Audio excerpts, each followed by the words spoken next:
So what's going on? We're back at you in Raid Shadow Legends today. Okay, so an update from yesterday's video, which by the way, apologies, had to re-upload because for some reason the first 2 minutes got chopped off. Not a good way to start a shard opening video, but we opened up 50 void shards, which was awesome. I got some really good champs, but none better than Turvold and Madame Ceres. So Madame Ceres, or Cerise, as I've seen two different pronunciations on that, and of course Turvold. So Turvold and Madame Ceres, we'll call it with. I've basically focused the last 2 or 3 days now on just pouring all my time basically in the background while I edit videos for my main channel and do my other jobs and stuff like that. I always have, like, you know, running something on repeat, you know, and so I've been pouring everything into getting these two champions equipped the best I could, using some of my gear from other champions as well, and I really want these two to be part of my go-to team, and really they have been for most game modes, especially Clan Boss, not for Madame Ceres, but rather for Turvold, who's really increased my Clan Boss. He's hitting for the biggest I've seen him crit is 250k, and I don't even have his. Look at his stats right now; they're not even that. But I have to be honest too. That was one time, and besides that, it's been $150. So 150k. I've seen 257k out of Turvold on the Clan Boss. So I'm gonna show you my new teams, but I want to tell you mainly, I want to focus. We can focus more on Turvold in another video. But I want to talk today a little bit about Arena. So some of the guys even in our clan I was talking to, and it's like, should I even be bothering with Arena if I'm not maxed out, if I'm not endgame? And the answer is absolutely yes, because Arena points are really valuable, or whatever they're called, the things that you get that you spend in the Great Hall. What are they even called? They're called medals. Arena medals are really important. You really want to get your Great Hall up and going, because and then of course just start with the elements that you use the most, right? So you can see I'm nothing to write home about here. Again, I've been playing the game for about a month and a half, 2 months now, so not long enough to build like the Great Hall the way I want it to be. But most of my champions are in these categories, so I've just kind of poured it all into my magic and my void. So crit and attack in accuracy are really what you want to be focusing on. At least that's what other YouTubers have said. A lot of the information here is going to be a little bit redigested on what I've read on Reddit, what I've seen on the forums, and what I've seen on other YouTube channels. So that's where I get most of my info. So we don't have enough, certainly don't have enough to upgrade anything that we're really after here. But yeah, just trying to do a little bit in HP, attack, crit damage, and accuracy for clan bosses is really important. So that's why you should be playing in the arena. But dude, I found the best arena team. Now, of course, your arena comp's not going to be the same as mine. Likely, you don't have the champions unlocked, and that's one of the things when looking on Reddit and YouTube and forums, you know, it's just like, okay, nice, real great team there, but I don't have half those champions. But I wanted to share my team with you one time, just to kind of give you an idea of the strategy that I'm employing inside the arena, and maybe inspire you to look at champions that maybe you haven't leveled up yet, that you might want to go ahead and use inside the arena. So here's the team that I have right now. I have, oops, I guess that will, okay. I have Kymar, I have Mistress, I'm just gonna keep calling her Mistress. I have Mistress, I have Apothecary, and I have Biggin, right? So you're gonna see some turn manipulation is what we're kind of have going here. Let's just go ahead and hop into one, and we'll see how we do. So I'm undefeated so far. I'm a clean 12-0 with this team. Let's see how this one works out. So first play, I have my Apothecary all decked out on speed. So I almost always go first. And then I actually use Seal of Magic as my second play. And that resets the cooldown of all my allies' skills. And it fills the turn meter of all allies except this champion by 20%. So I'm not 100% sure if I should be doing that or debuffing my opponents, but the problem is a lot of the times they don't even have any buffs to begin with. It does stun them too, but I like that 20%. The downside of getting that 20% of turn meter fill is that I don't reset any cooldowns except for the speed, which is still good because I can double speed, but I'd rather have my really good abilities on my Mistress and my Biggin too. So anyway, I'm going to use it now. resets everything, and now check out the Midnight Ritual of Madame. And it's removes all buffs from enemies, places a 50% decrease attack debuff, and 60% decreased defense debuff on all enemies for 3 turns. Are you kidding me? This is why she's one of the best supports in the entire game. So I'm going to use that right now, even though they don't have buffs yet. Now they have a 60% decreased defense. That way, Biggin can slaughter with his damage. Make sure he's getting max damage, and he killed 3 of them there. That didn't used to happen. It's the decreased defense, you know, and decreased attack. So even if they went next for some reason, I mean, it doesn't matter. Their attacks decreased by 40%. So that really helps out inside the arena. Now I can just spam my A1s because, you know, it's over, right? And that's it. So now I'm 13-0 with this comp. And I just tell you, it's unbelievable. All right, let's just keep going here. Go for a few matches at least. See if we can keep this win streak alive. But yeah, I'm sure there are better arena teams out there, obviously, right? I don't even have like the tier, the SS tier champions in terms of arena offense. Like I don't have Bad L, I don't have Martyr, but at the same time, I love this comp, you know, especially making sure you really put a lot of speed into Prince Kaimar and into Apothecary is really important. So again, I'm going to do the same 2 starting plays. And again, remove their shields, add in those 2 debuffs. Are you kidding me? Again, Biggin comes in and they're all dead. It's so easy. I love it. All right, here we go again. These last 2 teams have been a little bit lower on their overall ranking, but one thing, or power rating, but one thing I've learned from Arena, guys, is that you do not want to underestimate a team just because of their power rating. Because I've done that many times, and that's where most of my losses have come from, is like, dude, they've got like, you know, I've got double their power rating, how can I possibly lose? It's because they're so fine-tuned sometimes on the defensive end that, by the way, I always do arena in auto. I never, because you know what the thing is I like to kind of get a feel for my champions. And arena is the way I do that, right? I do auto for most every other game mode, except for if I'm trying to clear a level for the first time, like a Dragons for the first level, I'll go on manual. But for the most part, I go on manual on everything else, but I always play auto and arena. Just because, again, I want to get a feel for my champions. I want to get a feel for what they do, what they bring to the table. And again, this is actually really rare that I have this many lower ranking opponents here at 3,200. If you guys play arena, let me know what ranking you're at. And let me know what you think of this comp too in the comments.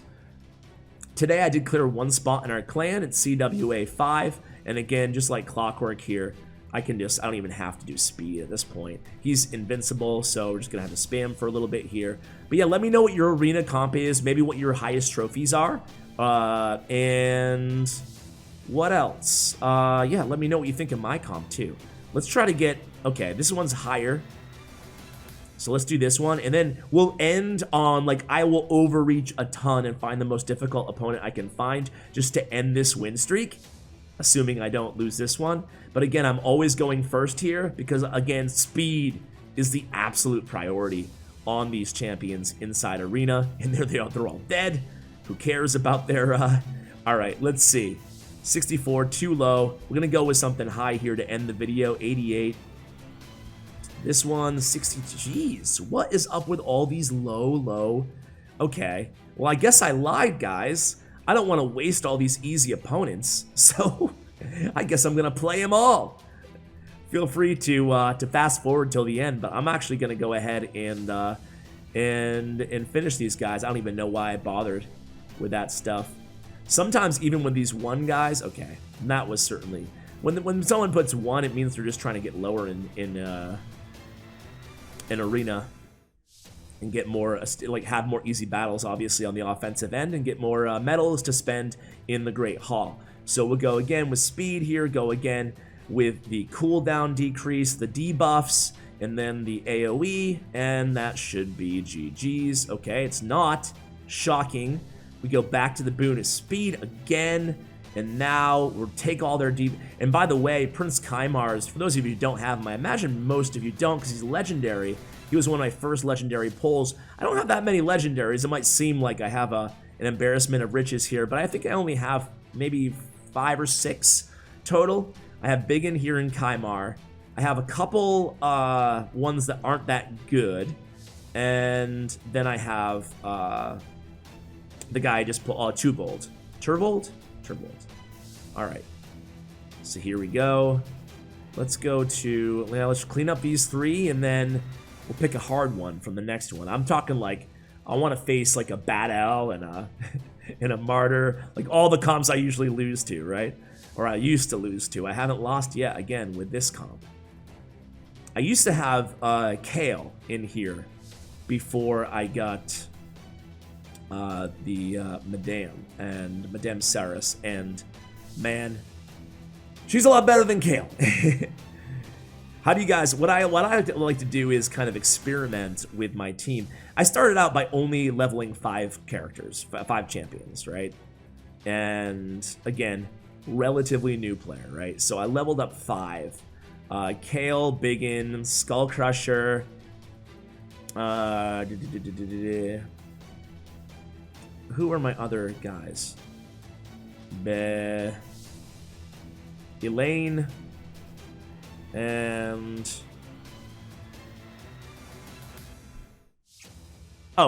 Apothecary. So I leveled up those guys at first, and I went with them for a long time. And then I unlocked Miscreated Monster for the Halloween event. So I leveled him up, and he kind of replaced Elaine. And then I kind of just went from there. I kind of went with just 2 damage dealers in Kale and Biggin for a while.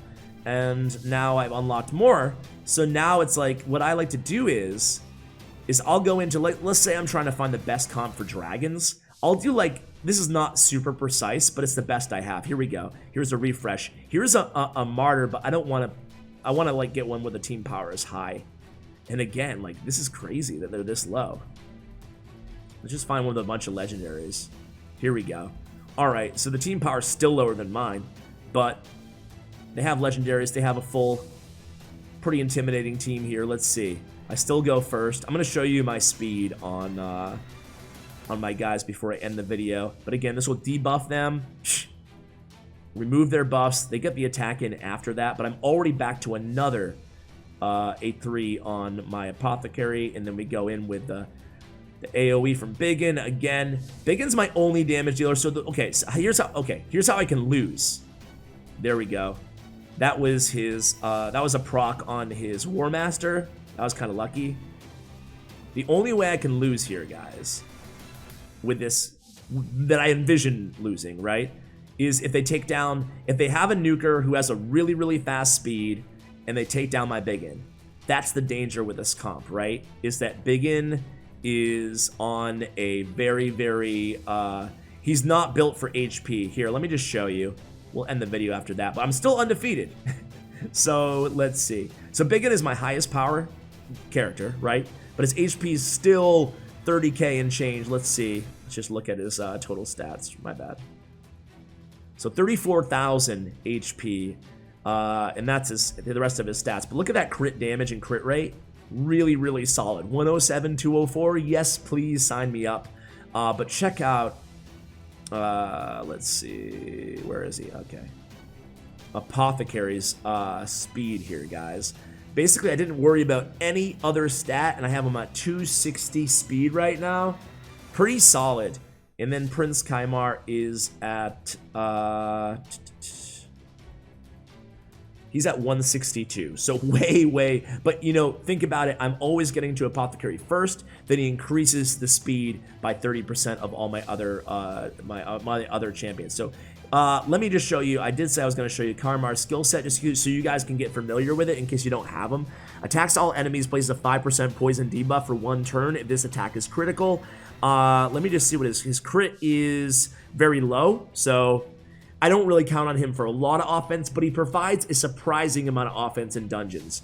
Like, for example, if against Clan Boss, for example, if I don't use him against Clan Boss, so bad example, against dragons, right? If Biggin is getting like 600k or Turvold is getting 600k, he'll get like 250k damage. To put it in perspective, he does about a third to half of the amount of damage as like my nukers do, or my big damage guys do. So So Phantom Fire is good because it attacks everybody, right? Then we have Abyssal Gaze is attacks all enemies, removes all buffs, and places a sleep debuff for 1 turn. So not a bad one. It removes all their buffs, so that's solid, right? And then Seal of Magic. This is his big money skill, right? 6 turn cooldown, level 2 -1, so 5 turn cooldown. Resets the cooldowns of all ally skills. Fills the turn meter of all allies except this champion by 20%. So turn meter manipulation. And this combo is pretty well because it fills our turn meter by 20%. And then you look at Biggins on his Molten Slag ability. So his A3, it places a decrease speed debuff for 2 turns of 30%, excuse me, on all of the opponents. So decrease speed debuff plus the increased speed. It's just a lot of speed turn manipulation here going on in this comp. That's why I really love it. Guys, let me know what you think. Again, I appreciate you guys watching the channel. And hey, if you play, tell your clan about it in Raid Shadow Legends or tell your friends about it. I really, I'm definitely going to stick with this channel. I'll be uploading like 3 or 4 times a week, and I would love to get your opinions on episodes you'd like to see, series you'd like to see. I really appreciate any viewer feedback. So guys, thank you so much for watching, and as always, take care, guys.